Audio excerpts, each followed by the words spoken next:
ভক্তবৃন্দের চরণে আমার কোটি কোটি দণ্ডবৎ প্রণিপাত।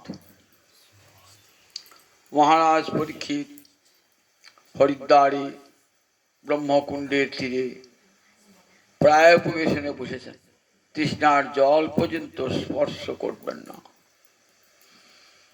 বলছেন মুনিবর, ধৌতাত্মা পুরুষ কৃষ্ণ পাদমূলং ন মুঞ্চতি, মুক্ত সর্ব পরিক্লেশ পান্থ শরণং যথা। ধৌতাত্মা পুরুষ, ধৌতাত্মা মানে আত্মা, মানে এখানে মনটা যার ধুয়ে মুছে পরিষ্কার হয়ে গেছে। কি করে হলো? ওই শ্রবণ কীর্তন জলে করে সিঞ্চন। শ্রবণ কীর্তন জলে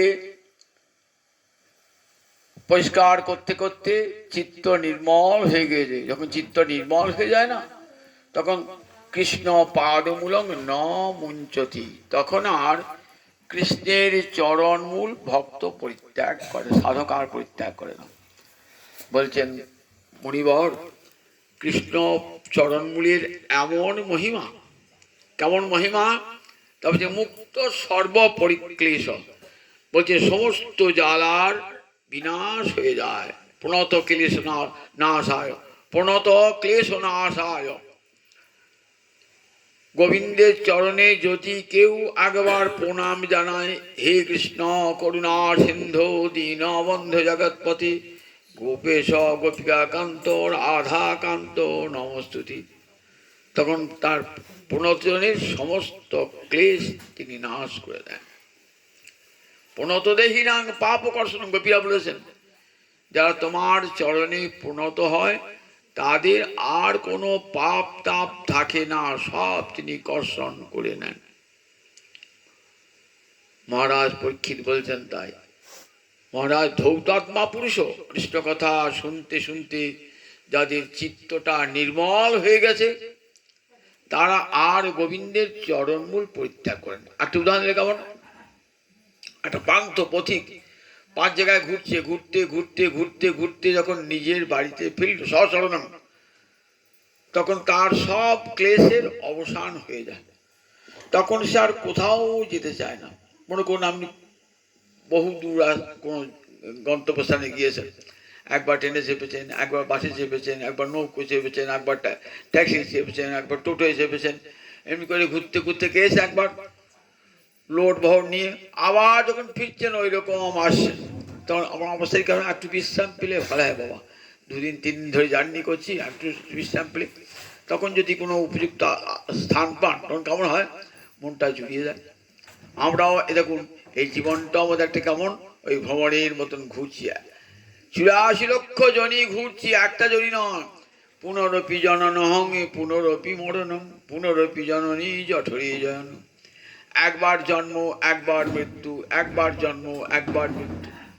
কখনো ব্রাহ্মণ কুলে, কখনো শূদ্র কুলে, কখনো পশু কুলে, কখনো দেবকুলে জন্মালাম। এমনি করে কর্মফল বিপাকে ঘুরতে ঘুরতে ঘুরতে ঘুরতে ঘুরতে আসছি। ঘুরতে ঘুরতে যদি একদিন তো গোবিন্দ করে সবাইকে যেতে হবে, ধরো সবাই একদিন গোবিন্দ চরণে যাবে। তো সে যখন যাব গোবিন্দ চরণে, তখন সব জ্বালার অবসান হয়ে যাবে। এই যে 84 লক্ষ জনই ঘোরা মানে তো ক্লেশ ভোগ করা। কারণ কত কত কর্ম করেছি, সেই কর্মের ফল শুধু তো পুণ্য করি নাই, পাপও করেছি। পুণ্যের ফলও ভোগ করতে হবে, পাপের ফলও ভোগ করতে হবে। এই ফল ভোগ করতে করতে সুখ দুঃখ আঘাত পেতে পেতে পেতে মনে হয় কোথায় গিয়ে প্রাণটা জুড়াবে আমার। তখন গোবিন্দ চরণমূলে পৌঁছে ঠিক পথিক যেমন নিজের বাড়িতে গিয়ে তৃপ্তিবোধ করে, আনন্দ পায়, ঠিক তেমনি পান্থ সশরণম গোবিন্দ চরণমূলে এসে হরিকথা শুনতে শুনতে চিত্ত নির্মল হয়ে যায়। তখন যেন হরিপাদ পদ্মই আমার একমাত্র স্থান, আমার একমাত্র আশ্রয়। সে হরিপাদ পদ্মকে আশ্রয় করে মুক্ত সর্ব পরিক্লেশ, তার সমস্ত পরিক্লেশ, যত 84 লক্ষ জীবনের যত যন্ত্রণা, সব যন্ত্রণার উপশম হয়ে যায়। বলছেন মহারাজ, গোবিন্দের কত গুণ, তার অনন্ত গুণ, অনন্ত গুণ, গুণের মধ্যে 64 গুণ প্রধান, তার মধ্যে একটি গুণ হলো হতারি গতিদায়ক। গোবিন্দ হলেন হতারি গতিদায়ক। ভক্তি রসামৃতি সুন্দর রূপ গোস্বামী গোবিন্দের 64 গুণের কথা বর্ণনা করছেন। রাধারানীর 25টি গুণ আর গোবিন্দের 64 গুণের কথা বর্ণনা করছেন। অনন্ত গুণের মধ্যে 64 গুণ প্রধান, তার মধ্যে একটা গুণ হলো হতারি গতিদায়ক। অর্থ বুঝলেন? হরি মানে শত্রু, শত্রুকে হত্যা করে তাকে পরম গতি দান করে। যে শত্রু শত্রুতা করলো তাকে হত্যা করে আবার পরম গতি দান করলো। আমরা শত্রুকে কি বলি? তুই নরকে যা, নরক ভোগ হয়, তুই কিমিকিট হয়ে জন্মা, অভিশাপ দি শত্রুকে তো। আর গোবিন্দ কেমন বলছেন? হতারি গতি দায়ক। শত্রুকে হত্যা করলেন, হত্যা করে তাকে আবার পরম গতি দান করলেন। এমন করুণাময় জগতে আর কেউ আছে? গোবিন্দের মতো এমন করুণাময় জগতে যে তার সঙ্গে শত্রুতা করলেন, তিনি আপনাকে সত্য করতে হত্যা করলেন, হত্যা করে কি দান করলেন? পরম গতি দান করলেন। উদ্ধবের সঙ্গে পথে বিদুরের দেখা। বিদুর কুরুক্ষেত্র যুদ্ধের পূর্বে, যুদ্ধ দেখেন নাই তো, সব তীর্থে তীর্থে ভ্রমণ করছে। একটা তীর্থে গিয়ে উদ্ধবের সঙ্গে দেখা। উদ্ধব পরম ভক্ত, কৃষ্ণগত প্রাণ, বিদুরও কৃষ্ণগত প্রাণ। উদ্ধব বলছেন গোবিন্দের করুণা কথা। অহো বকিয়ং স্তনকাল কুটং অপায়ত অপসাধ্যি লেভে ধাত্রুচিতাঙ্গতি কংবা দয়ালুং শরণং ব্রজেয়। উদ্ধব চোখে জলে ফেলে কাঁদছে। বলো, আমার গোবিন্দের মতো দয়ালু জগতে আর কে আছে? কংবা দয়ালুং শরণং ব্রজেম। আর কোন দয়ালু ভগবানের চরণে আশ্রয় গ্রহণ করব? দেখো, আহো কি আশ্চর্য! বকি অর্থাৎ পুতনা, বকের ভগিনী, বকাসুরের ভগিনী, তাই পুতনাকে কি বলতো? বকি। অং বকিয়ং স্তনকাল কুটং, জং মানে যাকে স্তনে কালকুট বিষ মাখিয়ে অপায়ত পান করিয়েছিল, অসাধ্যি সেই পুতনা লেভে ধাত্রুচিতাঙ্গতি, কি লাভ করলো? ধাই মায়ের সমান গতি লাভ করলো। কংবা দয়ালুং শরণং ব্রজম। আর এমন কোন দয়ালু ভগবানের চরণে আশ্রয় গ্রহণ করবো? এমন ভগবান আছে? উদ্ধব বলছেন বিদুরকে। দেখুন কৃষ্ণ কেমন করুণাময়।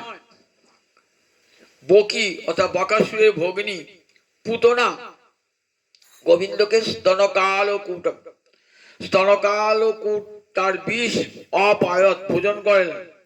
ভোজন করিয়ে তার নরকে যাওয়া উচিত ছিল, নরকের পরিবর্তে তাকে লেভে ধাত্রুচিতাঙ্গতি, তাকে ধাই মায়ের সমান গতি দান করলেন। এমন দয়ালু ভগবান জগতে আর আছে? তাই আর কার আশ্রয় গ্রহণ করবো? তাই ওই পুত্রাকে দেখে আমাদের অন্তরে সাহস হলো যে যত পাপই করি না কেন, গোবিন্দ, হে গোবিন্দ, আমি তোমার হলাম, কৃষ্ণ তোমার হই যদি বলে একবার, ভববন্ধ হইতে কৃষ্ণ তারে করেন পার। জগতে সবাই দূর করে দিল, গোবিন্দ আমার করুণাময়, আমার যত বড় পাপিষ্ট হন না কেন আপনাকে কোলে তুলে নেবেন ভগবান। এমন ভগবান জগতে আছে? দেখুন পুত্রাকে কে পাঠিয়েছে? পুত্রাকে পাঠিয়েছে কংস। এই শ্লোকটি যখন শোনেন সুখদেব, না, সুখদেব তো ব্রহ্মানন্দে মগ্ন হয়েছিলেন। জন্মগ্রহণ করি সুখদেব চলে গেলেন, পিতার কাছে থাকবেন না। মায়ামুক্ত পুরুষ তো, কত তপস্যা করে ব্যাসদেব পুত্রকে নিয়ে এলেন।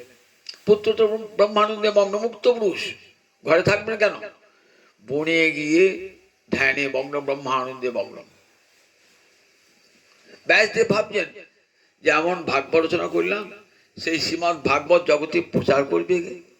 এ তো মুক্ত পুরুষ ছাড়া মায়ামুক্ত পুরুষ ছাড়া কেউ তো প্রচার করতে পারবে না। আমি তো তাই এমন পুত্রের জন্ম ভগবানের কাছে এসেছিলাম যাকে মায়া স্পর্শ করতে পারে না। সেই পুত্র এসে বনে চলে গেল। দেখছেন বনে দূরে গিয়ে ধ্যান মগ্ন, তার ধ্যান ভাঙাতে পারছেন না। পুত্র পুত্র বলে কত চিৎকার করেছেন, ধ্যান ভাঙে নাই। কি করা যায়? তখন বনে কতগুলো কাঠুরিয়া কাঠ কাটছিল। তারপরে দেখ, একটা মন্ত্র শিখিয়ে দেবো, এই মন্ত্রটা বলতে পারবি? তবে ঠাকুর শিখিয়ে দেন। ওই যে লোকটা ধ্যান মগ্ন হয়েছে না, ওর কাছে ঘুরে ঘুরে ঘুরে মন্ত্রটা বলবি। আমি তো ধ্যান ভাঙাতে পারলাম না, মন্ত্রটা বলবি। তখন সেই কাঠুরিয়ার দল মন্ত্রটা বলছে, এই মন্ত্র, অহো বকিয়ং স্তনকাল কূটং অপায়দ অপ্যসাধ্যি লেভে ধাত্রু চিতাঙ্গতিং কাংবা দয়ালুং শরণং ব্রজেম। মনে কাট কাটে আর ওই শ্লোকটি উচ্চারণ করবো, শাক কাট কাটে শ্লোকটি চালবে। তখন ধ্যান ভেঙে গেল। পিতার হা পুত্র ডাক ধ্যান ভাঙাতে পারে নাই, কিন্তু ভাগবতের শ্লোকের এমন মহিমা, তার সমস্ত দেহ ইন্দ্রিয়তে, ইন্দ্রিয় মনেতে, মন বুদ্ধিতে, বুদ্ধি আত্মাতে, আত্মা পরব্রহ্মে লীন হয়েছিল। দেখুন আবার সব কেমন ঘুরে ঘুরে এলো। মনটা, আত্মাটা মনে ফিরে এলো, মন বুদ্ধিতে ফিরে এলো, বুদ্ধি সমস্ত ইন্দ্রিয়ে ফিরে এলো। তখন বলে, তোরা কার কাছে শিখলি এই মন্ত্র? তা বলে, ওই গাছতলায় বসে আছে ঠাকুরটা না, ওই আমাদেরকে মন্ত্র শিখেছে। মনে মনে ভাবলেন, আমি যে পরব্রহ্মে ধ্যান করি, সেই পরব্রহ্মে তো করুণা দেখায় শোনা যায় না কোথাও। তাকে ধ্যান করে আনন্দ হয়, পরমানন্দ থাকি। তার যেমন ভক্তবাৎসল্য, এমন কারুণ্য আছে, তা তো জানি না। তখন পিতাকে বলছে, পিতা এমন সুন্দর শ্লোক কোথায় আছে? তা বলে, শ্রীমদ্ ভাগবতে। পিতা আমাকে ভাগবত পড়াও।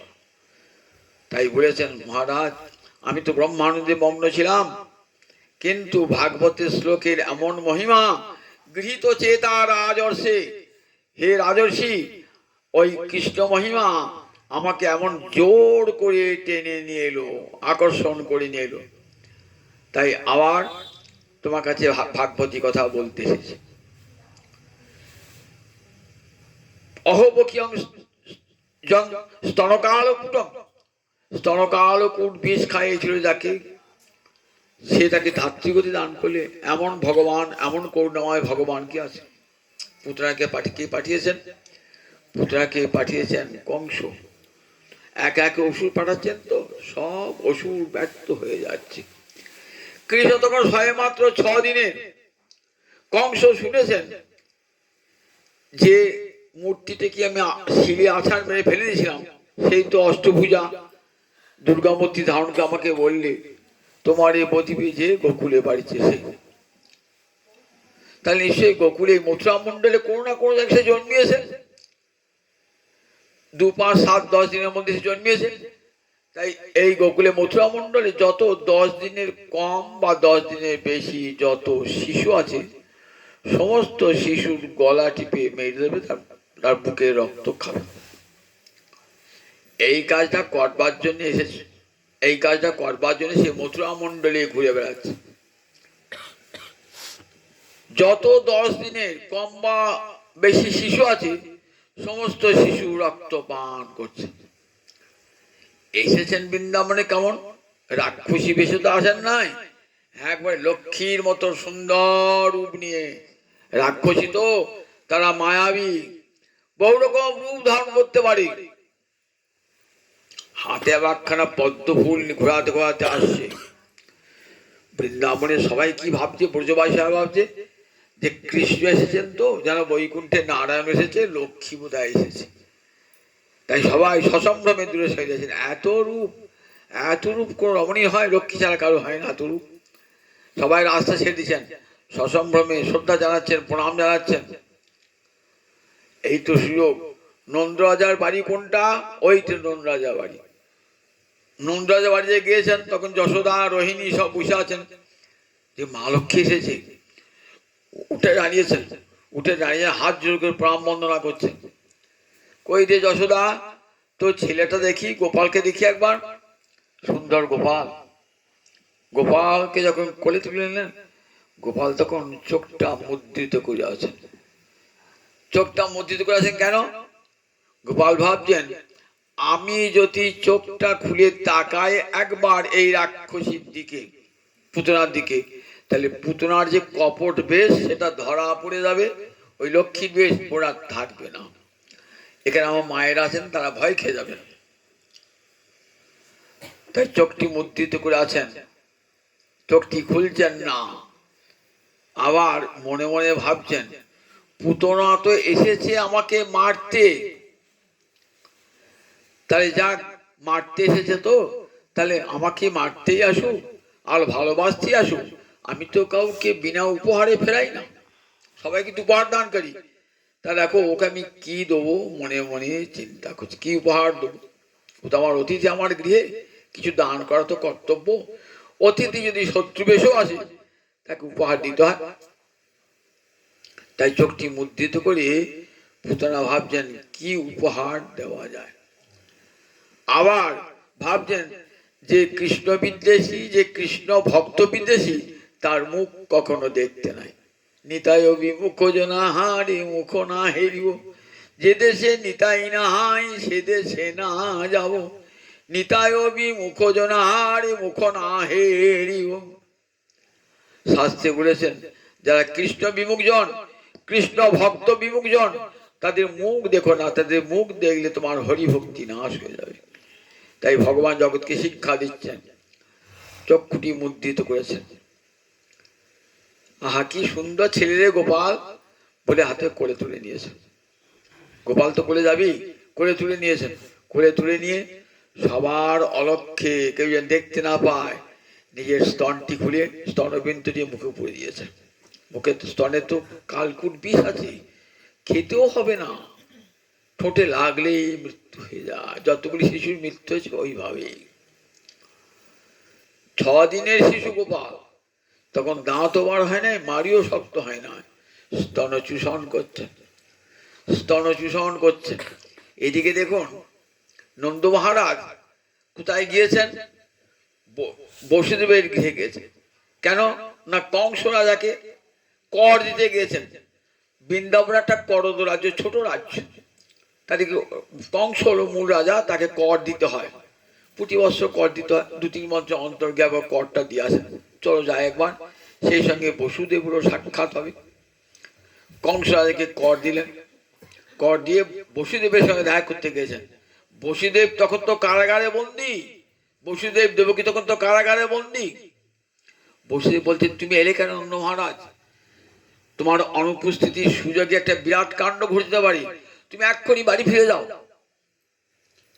নন্দ রাজা মনে তা পড়তো হতে পারে। নন্দ রাজা আসছেন ছুটছুটতে, ফিরে আসছেন কর দিয়ে, ফিরে আসছেন। এদিকে স্তনবৃন্ত চুষছে, স্তন চূষণ করছে, করতে করতে করতে করতে পুতনা ভাবছেন পুতনা আমার প্রাণ হরণ করতেছে, তো আমি তো পুতনার প্রাণ হরণ করবো এবং পুতনার সমস্ত পাপও আমি হরণ করে নেব। গীতায় আমি বলেছিলাম অপিচেত সুদুরাচার ভজতে মাম অনন্য ভাগ সাধুরেব সমন্তব্য সম্যং ব্যবসিত ঈশ্বর। অতি বড় অসাধু, অতি বড় দুর্বৃত্ত, সেও যদি আমাকে ভজন করে তাহলে আমি কি করব? যদি আমাকে ভজন করে তা বললেন তাকে কি বলবে? তাকে সাধু বলেই মনে করবে। আমি তাকে সাধু বলেই মনে করি।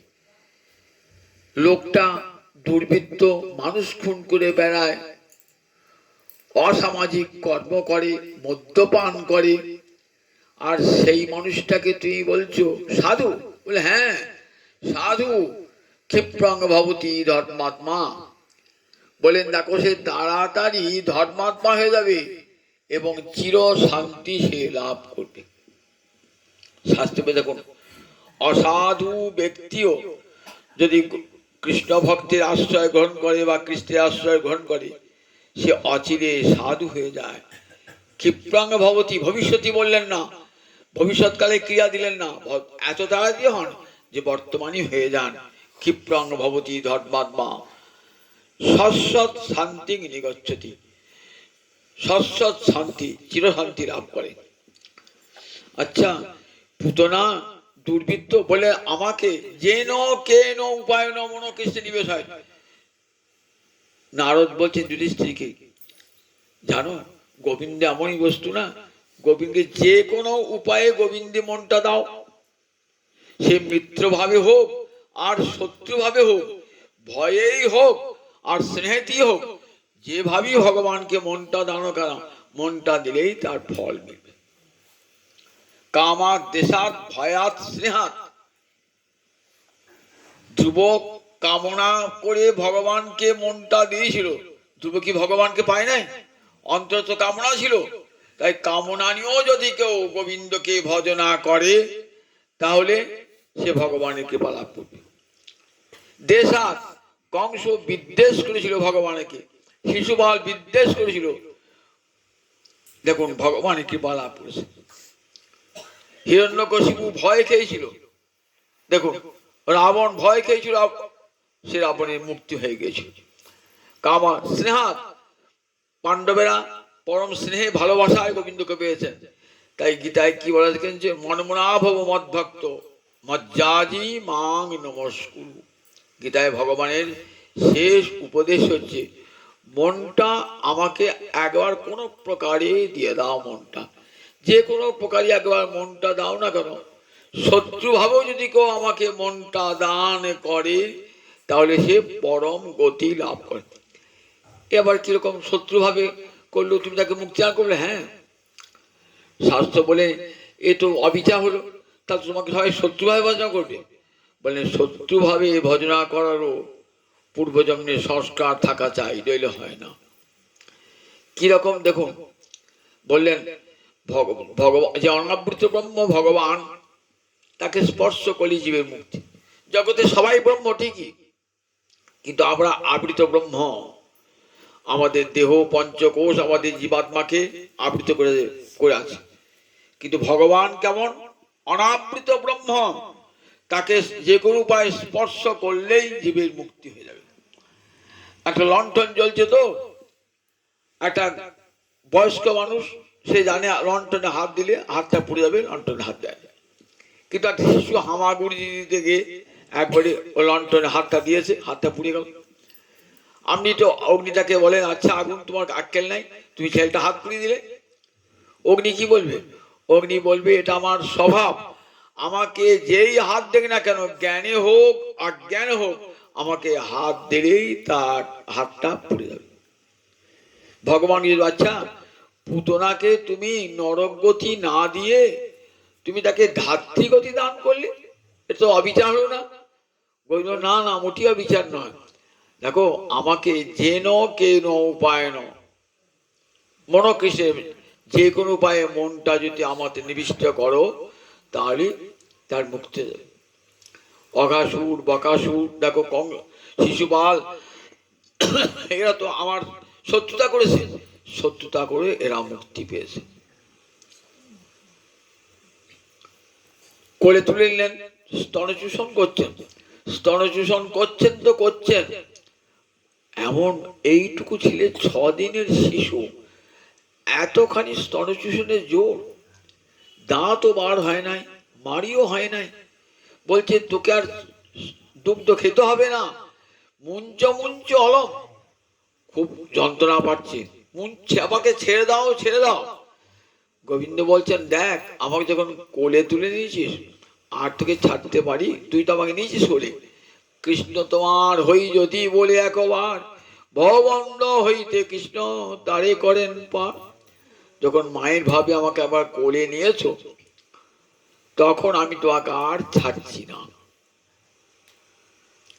পুতনার রাক্ষস, এইবার দেখুন গোবিন্দ কি করেছেন, পুতনার স্তনচূষণ করতে করতে যন্ত্রণাটি এত অসহনীয় হয়ে উঠেছে, আর লক্ষ্মীর বেশ রাখতে পারলেন না, পড়ে গেলেন মাটিতে। কোন জায়গায় পড়লেন? বিশাল চিৎকার করে কোথায় পড়লেন? কংসে একটা বাগান ছিল বৃন্দাবনে, সেই বাগানে পড়লেন। বাগানের গাছগুলো সব শত্রু, কংসের জ্বর, সব গাছগুলো হুড়মুড় হুড়মুড় করে পড়ে গেল, আর দেহটা পড়ল। এত শব্দ, পুতনা রাক্ষসী এত সব, আর দেখছেন চেহারাটা ভয়ঙ্কর চেহারা। ওই চেহারাটা গোবিন্দর মায়ের কাছে দেখার নাই, তাহলে মা ভয় খেয়ে যাবে তো, রোহিণী যশোদা ভয় খেয়ে যাবে তো, বিশাল চেহারা, রাক্ষসী চেহারা। তাই দেহটা ওই নন্দালয়ের বাইরে একটা জায়গা ফেললে। নন্দরাজার সামনে এত বড় শব্দ কি হলো, তাই নিশ্চয় আমার কোনো বিপদ ঘটেছে। সবসময় একটা আতঙ্ক থাকে তো, কংস যে কোনো মুহূর্তে আমার ক্ষতি করতে পারে, আতঙ্ক নিয়ে গেছেন তো, আতঙ্ক নিয়ে ফিরছেন। এত শব্দ লোকে ছুটে এসে দেখছেন কোথায় সব কান্নাকাটি, কোথায় গোপাল? বললেন গোপাল একটা রাক্ষসী এসেছিল ছদ্মবেশী, লক্ষ্মীর ছদ্মবেশী। কোথায় পড়েছে জানো? ওই বাগানে পড়েছে। নন্দ মহারাজ ছুটে গিয়ে দেখছেন, ওরে বাপ রে বাপ, বিশাল এক রাক্ষসী, তার চেহারা কোথাও হাত কোথাও মাথা দেখা যায় না, এত বড় বিশাল বক্ষ, আর সেই বক্ষে 6 দিনের গোপাল খেলা করছে। কি অপূর্ব দৃশ্য দেখুন। সবাই ভাবছে আমার গোপাল বোধহয় আর নাই, গিয়ে দেখছে না না, আমার গোপাল বেঁচে আছে। মা আমার ছুটে গেছেন, রোহিণী ছুটে গেছেন, ছুটে গিয়ে করছেন গোপুচ্ছ, ওইটি কি করছেন, বারবার পুত্রের অঙ্গে দান করছেন। বলছেন হে নারায়ণ, হে যজ্ঞেশ্বর, আমার গোপালকে রক্ষা করো, আমার গোপালকে রক্ষা করো। যিনি স্বয়ং যজ্ঞেশ্বর, যিনি স্বয়ং নারায়ণ, মায়ের কেমন ভাবটি দেখুন। আহা, আমার গোপাল, নারায়ণের উপাসনা করি আমি গোপালকে পেয়েছি, আমার গুরুদেবের করুণায় আমি গোপালকে পেয়েছি, সেই গোপালকে হে নারায়ণ রক্ষা করো। গোপুচ্ছ দিয়ে সমস্ত অঙ্গে মন্ত্র পড়ে গোপালকে করে তুলে নিয়েছেন। এত বড় দেহটা তো, বিশাল দেহটা তো একবার চিতায় তোলা যাবে না। দেহটাকে খণ্ড খণ্ড করলেন ব্রজবাসীরা দেহটাকে। এবার চিতায় যখন দেহটা তুলবেন না, আগুনে পোড়ালে কি হয়, দেহ থেকে দুর্গন্ধ বার হয়। বিশেষ করে যারা পাপাচারী, তমগুণাক্রান্ত, তাদের দেহ পোড়ালে একটা দুর্গন্ধ বার হয়। সাত্বিক যারা, তাদের দেহ পোড়ালে সুগন্ধ বার হয়। ভাবছেন একটা সুগন্ধ বার হলো, সবাই ভাবছেন যে দেখো পুতনা এত বড় কৃষ্ণ বিদ্বেষী, ভক্ত বিদ্বেষী, 10 দিনের কম 10 দিনের বেশি সব শিশুকে হত্যা করেছে, হচ্ছে তার অঙ্গ থেকে এমন সুগন্ধ বার হচ্ছে। অবাক হলেন, বলেন কেন হবে না? সুখদেব বলছেন দেখো মহারাজ, কেন হবে না? গোবিন্দকে যে কোলে নিয়েছে তার অঙ্গ থেকে সুগন্ধ বার হবে না? গোবিন্দকে কোলে নিয়েছে। পুতনা দেখালেন ব্রজবাসীকে, দেখে যে পুতনা তার সমস্ত পাপ, পুতনা দুরিত চৌর পঞ্চ প্রাণ, সেই সঙ্গে তার যত পাপ ছিল সমস্ত পাপ হরণ করেছেন। তাই কি চৌররাজ স্তব আছে, পুতনা দুরিত চৌরং চৌরাগ্র গণ্যং নমামি তাং। হে চোরের রাজা, তোমাকে প্রণাম জানায়। চোরকে প্রণাম জানায়, চোরের রাজা তোমাকে প্রণাম জানায়।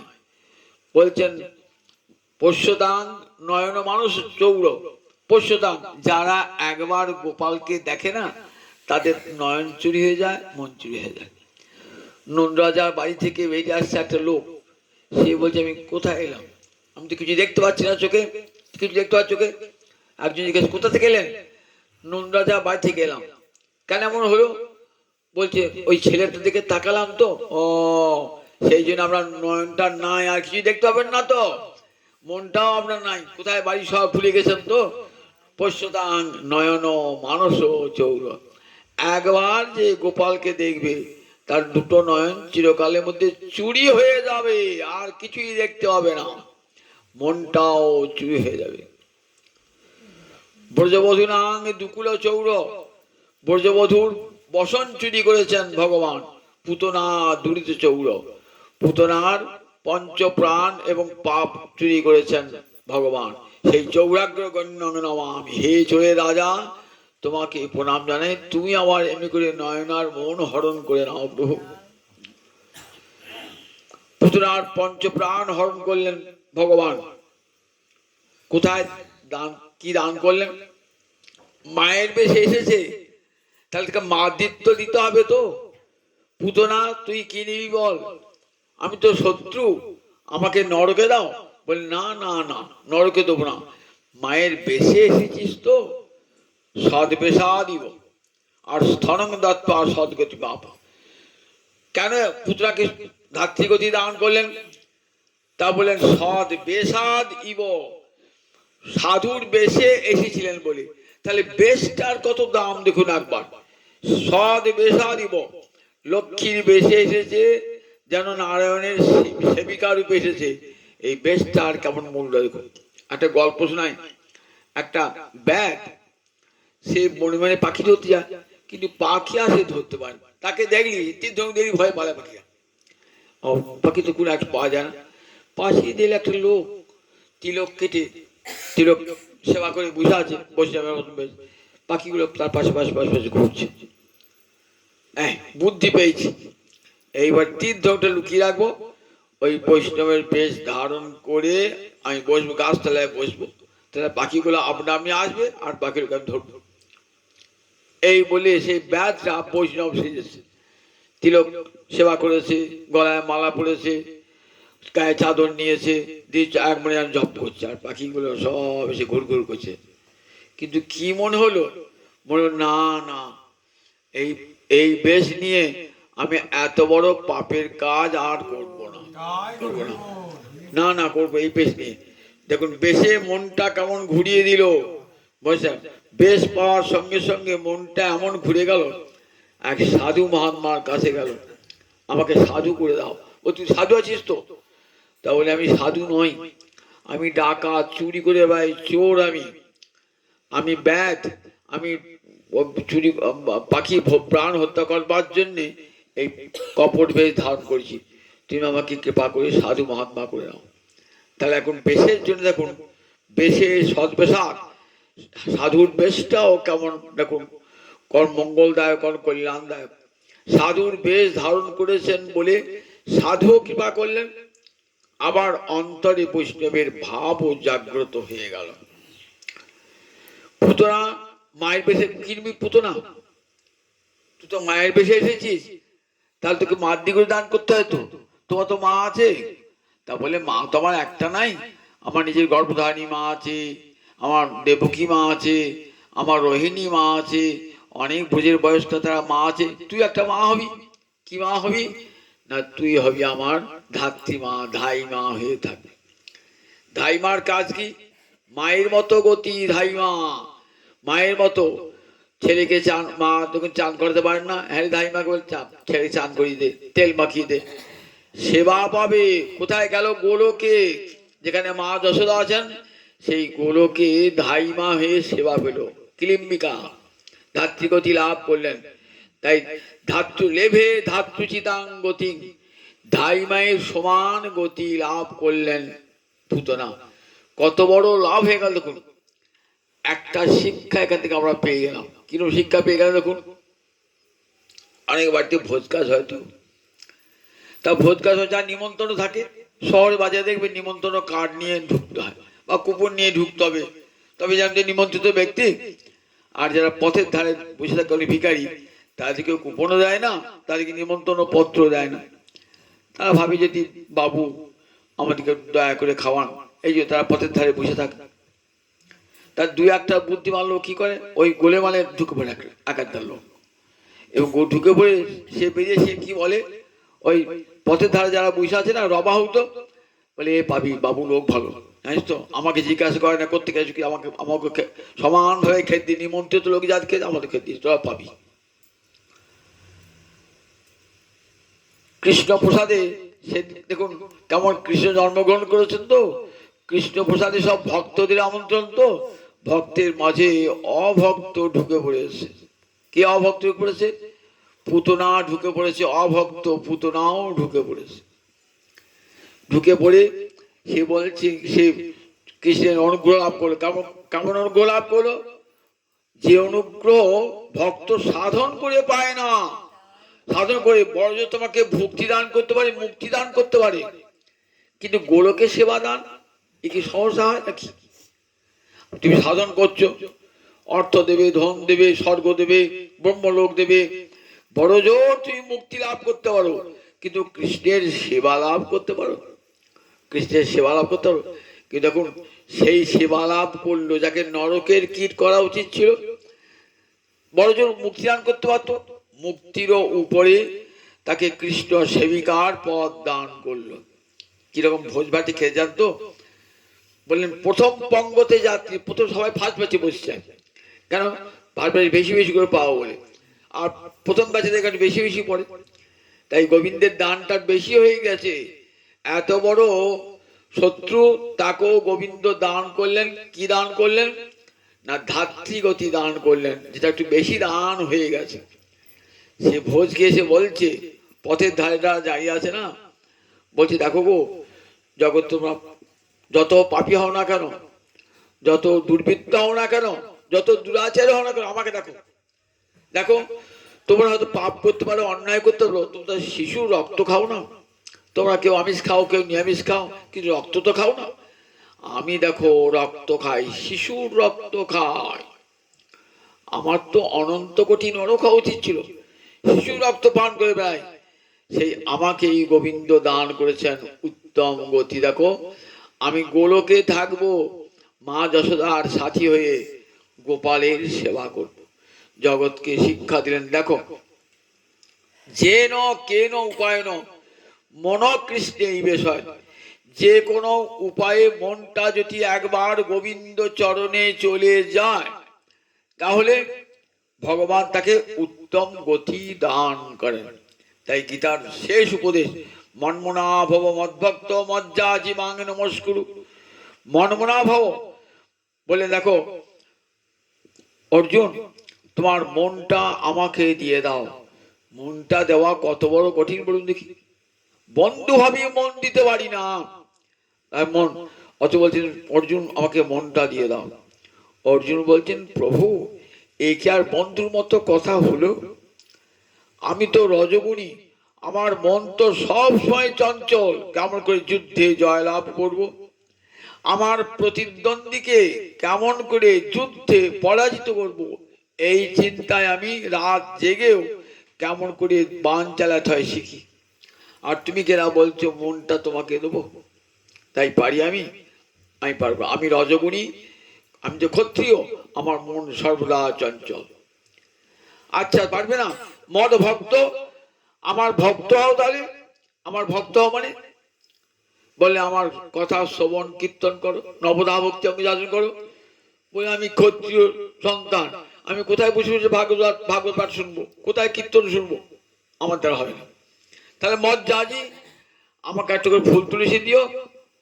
বলে আমি তো ব্রাহ্মণ সন্তান নই, আর সত্যগুণে ভগবানের সেবা হয়, আমি যে সত্যগুণী হতাম তাহলে ভগবানকে সেবা করতাম। আমি তো রজগুণী, শাস্ত্রে বলেছে দেবভূতা দেবং যজেত, নিজে দেবতা হয়ে তবে দেবতাকে ভজন করতে। আমরা যখন মন্দিরে যান, অন্তরটা পবিত্র করি, শুদ্ধ করি, তবে ভগবানকে দান, মনটা তখন মনটা শুদ্ধ সত্য গুণ এসে যায়, তখন ভগবান অর্চনা হয়। তা আমি তো রজগুণী, আমি কেমন করে ভগবানের সেবা করব? পারবে না, বল না, তাহলে মাং নমস্কুরু, সকাল সন্ধ্যায় একটা আমাকে নমস্কার করো। হে কৃষ্ণ করুণা সিন্ধু দীনবন্ধু জগৎপথে গোপেশ গোপিকা কান্ত রাধা কান্ত নমস্তুতে। ওম নমো ব্রহ্মণ্য দেবায় গো ব্রাহ্মণ হিতায় চ জগদ্ধিতায় শ্রীকৃষ্ণায় গোবিন্দায় নমো নমঃ। এই বলে একটা প্রণাম জানান আমাকে। এই একটি প্রণামের কত দাম দেখুন, একটা প্রণামের গোবিন্দ চরণে একটা যদি প্রণাম জানান, মাম এব এশ্বসী, তাহলে কি লাভ হবে গো তোমাকে প্রণাম জানালে? মা মিলিয়ে কি বলছেন, আমাকেই সে প্রাপ্ত হবে। প্রতিজানে আমি প্রতিজ্ঞা করে বলছি, ইষ্টসীমে দৃঢ়, তুমি আমার একান্ত ঘনিষ্ঠ বন্ধু, তাই তোমার কাছে আমি প্রতিজ্ঞা করে বললাম, আমাকে যদি একবার কেউ একটা প্রণাম করে, সে প্রণাম বাক্য দিয়ে হোক, মন দিয়ে হোক, দেহ দিয়ে হোক, তিন প্রকার প্রণাম হয়। দেহ দিয়ে প্রণাম, দণ্ডবত প্রণাম, সাষ্টাঙ্গ প্রণাম আছে তো, পঞ্চাঙ্গ প্রণাম, একে দেহ দিয়ে প্রণাম। বাক্য দিয়ে প্রণাম, বাক্য দিয়ে প্রণাম উচ্চস্বরে ভগবানকে, নম ব্রহ্মণ্য দেবায় গো ব্রাহ্মণ হিতায় চ জগদ্ধিতায় শ্রীকৃষ্ণায় গোবিন্দায় নম, বাক্য দিয়ে প্রণাম। মনে মনে প্রণাম, বিশ্বদেব যেমন মনে মনে, আর বাক্য দিয়ে প্রণাম। যে কোনো একটা প্রণাম করালে কি হয়? বললেন মাম এব ঈশ্বসী, আমাকেই প্রাপ্ত হবে, আমাকেই প্রাপ্ত হবে, আমাকে একবার এব এই অব্যয় দেন, আমাকেই প্রাপ্ত হবে, মুক্তি নয়, ভক্তি নয়, স্বর্গলোক নয়, ব্রহ্মলোক নয়, আমাকেই পাবে। দেখুন পুতনা সেই মনটাই ভগবানকে দিলেন, বলে শত্রুভাবে মনটা যেন কেন উপায় ন মন কৃষ্টি দিবেশায়। যে নারদ বলছেন যুধিষ্ঠিরকে, যেন মহারাজ একবার মনটা যদি কৃষ্ণচরণে দিয়ে দেন, যে কোনো উপায়, শত্রুভাবে দিল তার মুক্তি হয়ে যায়। এমন গোবিন্দ করুণাময় যে একবার মনটা যদি তাকে কোনো প্রকার শত্রুভাবে দিল তার মুক্তি হয়ে যায়। দেখুন তার দৃষ্টান্ত, কংস রাজ থেকে আরম্ভ করে কংস কৃষ্ণকে, রাবণ, কংস, শিশুপাল, এদের দৃষ্টান্ত করে দেখুন, এরা ভগবানকে শত্রুভাবে ভজনা করেছিল, শত্রুভাবে ভজনা করেও ভগবানের কৃপা লাভ থেকে বঞ্চিত হন নাই। তাই গোবিন্দ এত দয়ালু। তাই উদ্ধব বলছেন বিদুরকে, কংবা দয়ালু শরণং ব্রজেম, আর কোন দয়াল ভগবানকে স্মরণ করব, কোন দয়াল ভগবানকে স্মরণ করব? দেখো স্তনে কালকুট বিষ মাখিয়ে যে পুতনা মারতেছিল সেই পুতনাকে তিনি ধাত্রীগতি দান করলেন, জগৎকে শিক্ষা দিলেন যে দেখো মনটা যত কাজই থাকো না, মনটা সকাল সন্ধ্যে একবারে মনটা যেন আমাতেই রেখে দিও, সংসারে সকল কর্ম করো, মন কিন্তু গোবিন্দ চরণে অর্পণ করে দাও। এই মনটা মনেই কাঙাল গোবিন্দ, মনেই কাঙাল, যেন সংসার সব কাজ করো, সংসার করো স্ত্রী পুত্র নিয়ে। যেমন বাড়িতে একটা নতুন বধূ এলো না, বধূকে মাকে শিখিয়ে দেয়, সেখানে কি করবে, স্বামী সেবা যেমন করবে তেমনি শ্বশুর শাশুড়ি সেবা করবে, দেবরের সেবা করবে, সংসার যারা পরিজন আছে তাদের সঙ্গে ভালো ব্যবহার করবে, একটু যে কোনো মাই শিখিয়ে দেয়। কিন্তু মনটা রাখবে নিজ স্বামীর চরণে। বৌমাসী নতুন সবাই শ্বশুর শাশুড়ি সেবা করছে, দেবরদের সেবা করে, তার যা করো করছে, পরিজনদের সেবা করছে, কারণ মনটা কিন্তু সব সময় নিজ স্বামীর চরণে। ঠিক তেমনি সংসারে সকল কর্ম করুন, মন যেন গোবিন্দ চরণের, রাধা মাধবীর চরণে, গৌর হরির চরণে থাকি, তাহলে জীবন ধন্য হয়ে যাবে। জয় নিতাই, জয় নিতাই। এখানে আজ হরি কথায় বিরতি। জয় নিতাই। রাধে কৃষ্ণ গোবিন্দ, জয় জয় রাধে কৃষ্ণ গোবিন্দ, রাধে গোবিন্দ, রাধে গোবিন্দ, রাধে গোবিন্দ, রাধে গোবিন্দ, জয় জয় রাধে কৃষ্ণ গোবিন্দ, জয় জয় রাধে কৃষ্ণ গোবিন্দ, জয় জয় শ্যাম সুন্দর মদন মোহন বৃন্দাবন চন্দ্র, জয় জয় শ্যাম সুন্দর মদন মোহন বৃন্দাবন চন্দ্র, জয় জয় রাধা রমন রাস বিহারী শিবকুলানন্দ, জয় জয় রাধা রমন রাস বিহারী শিবকুলানন্দ, জয় জয় রাসেশ্বরী বিনোদিনী ভানুকুল চন্দ্র, জয় জয় রাসেশ্বরী বিনোদিনী ভানুকুল চন্দ্র, জয় জয় ললিতা বিশাখায়াদি যত সখী বৃন্দ, জয় জয় ললিতা বিশাখায়াদি যত সখী বৃন্দ, জয় জয় কাত্যায়নী পৌর্ণমাসী আর বীরা বৃন্দ, জয় জয় জয় শিরূপ মঞ্জরি রতি মঞ্জরি অনঙ্গ, জয় জয় শিরূপ মঞ্জরি রতি মঞ্জরি অনঙ্গ, জয় জয় কৃপা করি দেহ যুগল চরণার বৃন্দ, জয় জয় কৃপা করি দেহ যুগল চরণার বৃন্দ, যেন আকুল প্রাণে গাইতে পারি জয় রাধে গোবিন্দ, যেন আকুল প্রাণে গাইতে পারি জয় রাধে গোবিন্দ, জয় রাধে, জয় রাধে, জয় রাধে, জয় রাধে, জয় রাধে।